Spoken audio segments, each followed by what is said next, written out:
Social gatherings are one of the interesting features of its society, but there is a special event which stands out as the most unique gathering in the world. It is not the Muslim Hajj or the Hindu Kumbh Mela. Known as Arba'in, it is the world's most populous gathering, and you've probably never heard of it.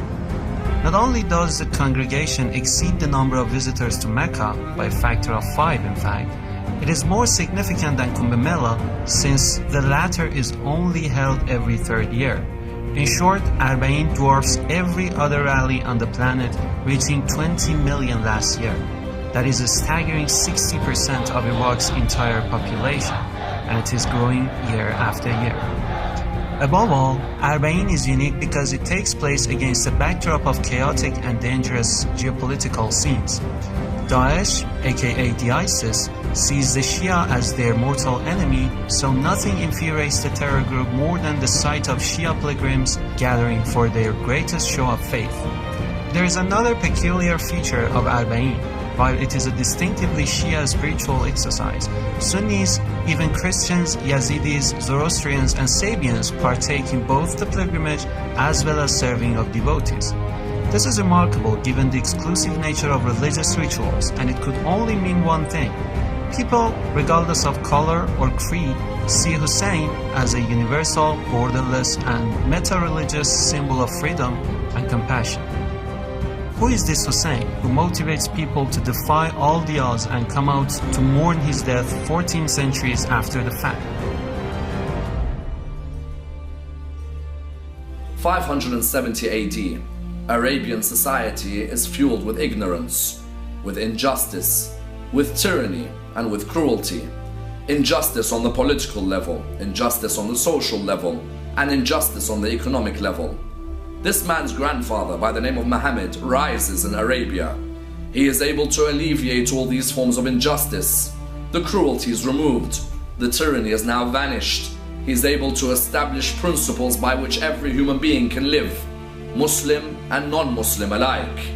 50 years after Muhammad's death, the same ignorance returns. The same injustice is now returned. It's fueled the whole Arabian state. Tyranny everywhere, cruelty everywhere.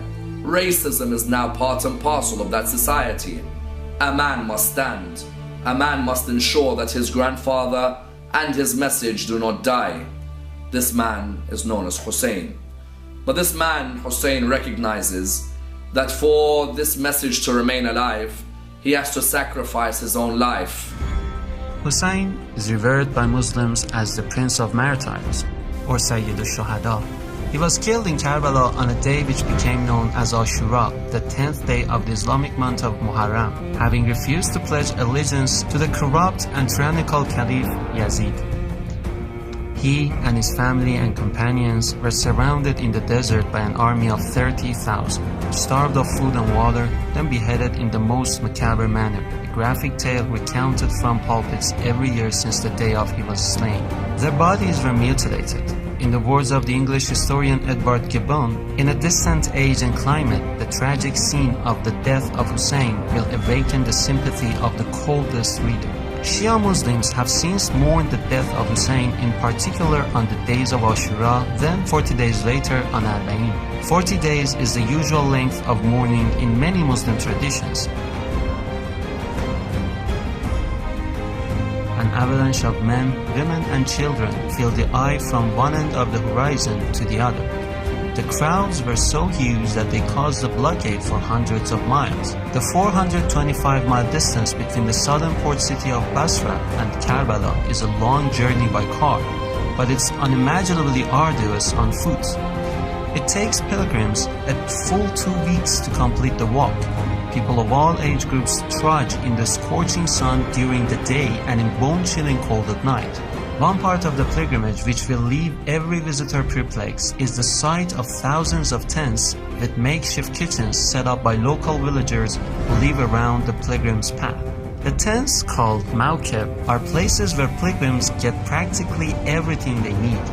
From fresh meals to eat and a space to rest, to free international phone calls to assure concerned relatives, to baby diapers, to practically every other amenity free of charge. In fact, pilgrims do not need to carry anything on the 400-mile journey except the clothes they wear.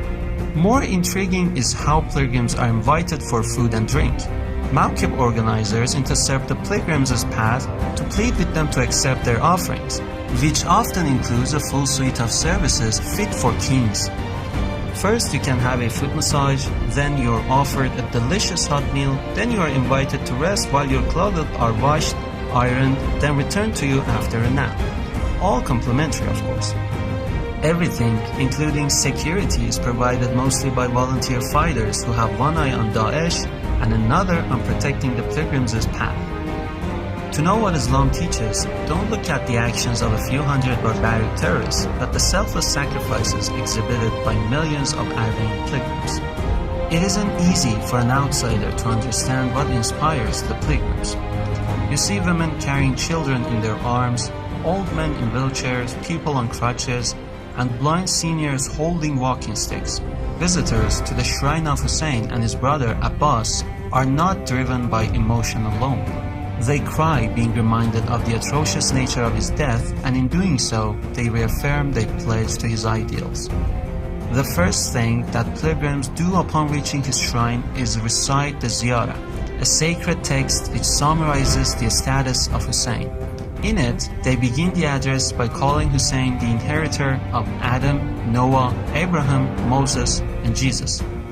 There is something profound in making this proclamation. It shows that Hussein's message of truth, justice, and love for the oppressed is viewed as an inseparable extension of all divinely appointed prophets. If the world understood Hussein, his message, and his sacrifice, they would begin to understand the ancient roots of Daesh and its credo of death and destruction. It was centuries ago in Karbala that humanity witnessed the genesis of senseless monstrosities, epitomized in the murderers of Hussein. It was pitch-black darkness versus absolute shining light, an exhibition of vice versus a festival of virtue, hence the potent specter of Hussein today. His presence is primordially wound into every facet of their lives. His legend encourages, inspires, and champions change for the better, and no amount of media blackout can extinguish its light.